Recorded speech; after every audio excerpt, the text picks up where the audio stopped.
to The Beat Goes On. The beat goes on. Never stops, does Sha-na-na-na. The beat never stops.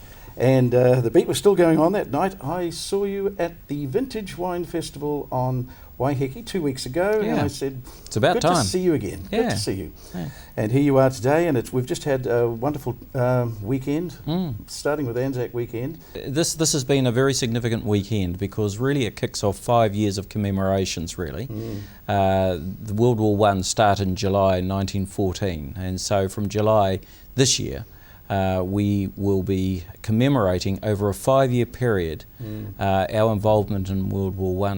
And of course Anzac Day this year was significant, not just because we always remember the over 7,300 Aucklanders who gave their lives during World War I. Unbelievable. 7,000. I mean, this is Smaller a third of those that went out of Auckland did not come home. So, those are unbelievable figures. And so within that context now to reflect over the next 5 years, we will put in place, I'm wearing a white cross, which reflects, years, isn't it? That's the 100 years, and it also is reflected in the fields of memory. So last Wednesday we put in place a field of memory at the Domain, just in beside the cenotaph, which is a whole 100 white crosses representing the 100 years. Wonderful.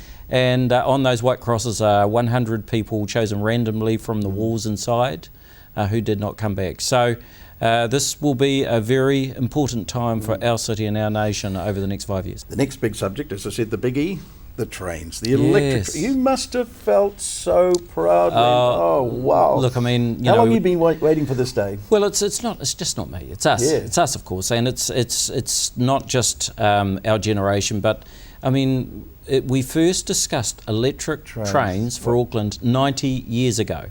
So the weekend has been about talking about 100 or 90, and so 90 years ago in 1923. It was proposed that we would do electric rail and a city rail tunnel to open up the entire urban rail network, most of which was in place at that time, 1923. Yes, it was, wasn't it? Yeah. We made no additions to the suburban rail network until we built the Manukau Spur, 80 years later. So on Sunday, in a very, it was exciting. Thousands of people at Britomart enjoying free rides on our new electric trains from CAF in Spain. So the trains came from Spain. Yeah. And we enjoyed that occasion with thousands, and truly a significant piece of history that at last we are now putting in place a modern, contemporary, cutting-edge, global leading suburban rail network based on electric trains. And don't they run smooth? They're beautiful, very quiet, quiet, fast, smart.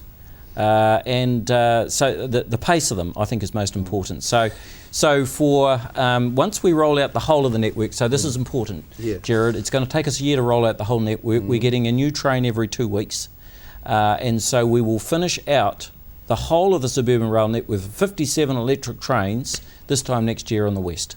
And so once that in place, coming out of Henderson, you'll carve 10 to 15 minutes off your normal time in the old diesel clunkers, and coming out of Papakura about 7 or 8 minutes. And so we will be able to get much more capacity on the rail network because of the pace that these electric trains operate at. Gerard, for 70 or 80 years, in fact in the 50s and 60s, we made a clear decision as a city, with the government in hand, that we were going to build our city around urban sprawl and motorways and cars, and that was it.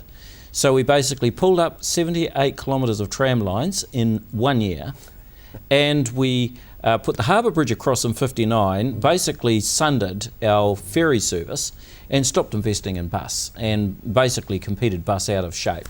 So by the time we came into the mid to late 90s, we had a very, very bare minimal public transport system that had been totally run down.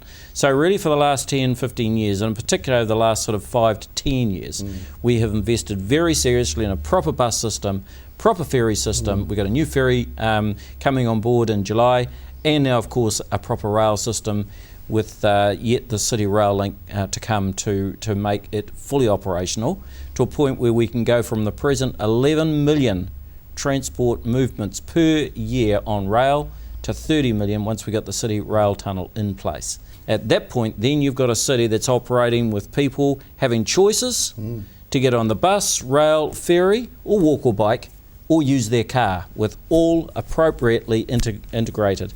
And the other thing, of course, we've done, and we haven't talked much about that yet, Gerard, but we've done integrated ticketing, so you've got a hop card. So you don't need to be embarrassed anymore about getting on the train, bus or ferry. You get on with your card, you swipe it, and you get on, and you can go on bus, train or ferry with that. And I hope I can use ticketing. my gold card. Yes, well, I mean, one of the reasons why public transport is doing so well is all those on the gold card. I'm hanging out to get my gold card, I'm telling you, Gerard. Oh, it'll be years yet, Len. Oh, yeah, no, not too far off, I can tell you.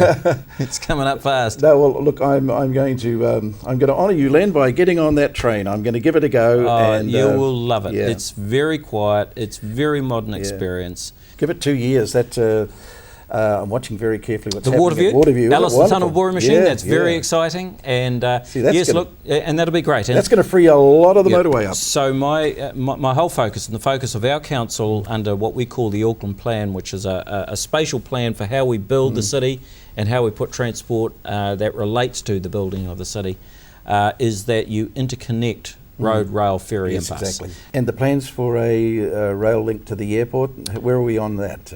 Right, that's going to be important. So we have completed a study that confirms that it is best in terms of mass transit from the airport to the middle of town in particular, that it be rail. When the Mangere Bridge, the second Mangere Bridge, not the one that took about 100 years to build, but the latter one, when that was built, if you have a look at that, it's actually got its legs, supporting legs, in such a configuration that you can shoot rail straight through it and bring it up on the western side of that southwestern motorway, and then it'll just go all the way out to the airport. It's about 5-6 k's. Wow.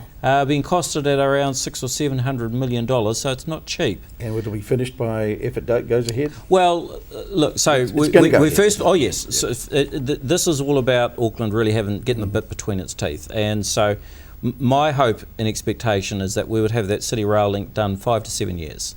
Now that's for Auckland, Len. What about the rest of New Zealand? What are you going to do for them?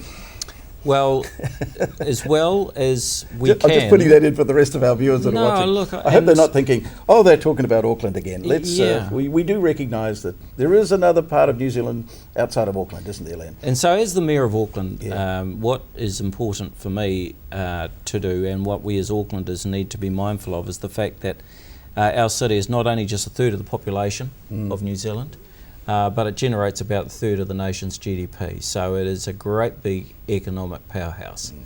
And that percentage is growing, as particularly through times of high economic activity as we're seeing at the moment, which is great news. And so I think that what New Zealanders want to see is Auckland united, clear about its vision, powering up its economy, getting its transport sorted out for when they visit us and they don't like the second motorway, city motorways as much as we do, that it's an exciting place for them to visit, that our artistic, cultural and sporting fun. I mean, the same weekend here, we've just had the V8, so at Pukekohe. I mean, New Zealanders are loving coming to Auckland for all the events we put on, like Nines, V8s, ITU, Ironman, you name it, we're doing it. We are the third greatest sporting city of the world. Get back to New Zealand.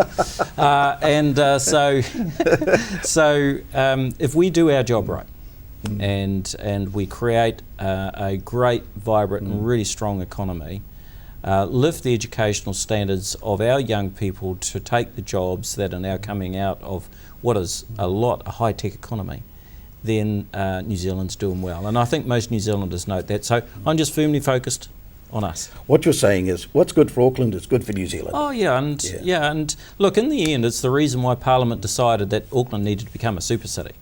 They're just done with us arguing, with our divisiveness, our inability to make a decision and stick to it, our inability to deliver infrastructure change, or really tackle some of the major challenges that confronted a city growing at 1.5% to 2% per annum.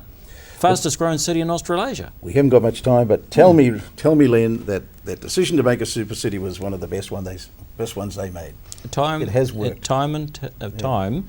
Now, I think you can see that we're able to perform and achieve stuff with real pace, with a much less level of argument than where we used to be, and we don't swap and fudge around our positions. We're really clear. And also Wellington and Parliament's only dealing with one leader and one council. Because you went at Manukau City, you went through that, didn't you? The four cities arguing all the time about what you do. So I mean, you've seen the difference. Yeah, well, actually there were seven. You know, 4 cities and 3 councils, local boroughs, and I mean, everyone was just focused on their own backyard. Yeah. And now with a clear vision for Auckland and a plan that we're really delivering out on. I think New Zealand and certainly Aucklanders get a sense of real pace that Auckland's on track. And even, I keep talking about it, even just a decision like getting the electric trains, one city, how much faster was it with one city making all those decisions? The deal was done in 10 minutes. Wow, that's great. Sat down with Stephen Joyce. There had been quite a bit of moving and round and, it sort of had been negotiated over an 18-month period and within 3 months of us coming together, the deal was done. Yeah, see, that would have taken so much longer of the old system. Well, and it was the same with the cloud down on the waterfront. I mean, these are the early days of the super city, but Prime Minister rang me and said at that time, look, we're quite keen on putting a cloud down there for Rugby World Cup. I said, send me a copy of it. He said, here it is. I said, yeah, I like that. And by and large, that was it. Wow. Now that means also that what we have achieved also in Auckland is a reasonably high level of agreement and collaboration in the political wing. So we have 20 councillors, all from very diverse backgrounds, but all by and large working together pretty collaboratively. And then 21 local boards looking after local interests who also work together reasonably collaboratively. And we by and large agree the vision and the plan for Auckland. And that is a powerful message to our people and a powerful message to the government. It's a message they basically can bank. And so that's the reason why the Prime Minister came out July last year and said, right, City Rail Link, yep, we'll do it. Second Harbour Crossing, this is when we'll do it. Link out to the airport, we'll do that. East-West, link, we'll do that also as a primary piece. So, they can believe in the commitment that we as Aucklanders are making and the reasonable unity of purpose. Len, we've got about another 2 hours to discuss, but we have run out of time. I'll be back. Okay, thanks, Len.